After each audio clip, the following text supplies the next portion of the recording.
یہ بھی غلط فہمی ہے ہمارے درمیان کہ فرشتوں نے اعتراض کیا. نیور، کوئی فرشتے نے اعتراض نہیں کیا تھا. ان ساری غلط فہمیوں کو کلیئر کرتے چلیں.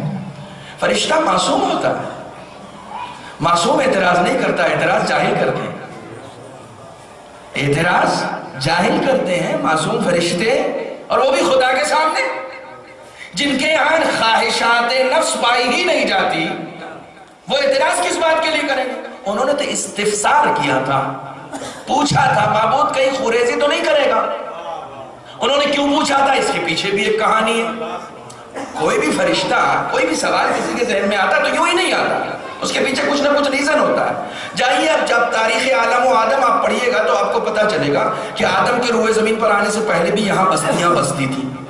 توجہ فرمائیں، روئے زمین پر بستیاں بستی تھی، جنوں کی تھی. خداوند عالم نے اور بھی مخلوقات کو پیدا کیا تھا اس روئے زمین پر جو یہاں آ کے بستے تھے. وہ چونکہ مسلسل جھگڑتے تھے، اس لیے خدا سے فرشتوں نے کہا کہ معبود اب جو بنا رہا یہ لڑیں گے تو نہیں.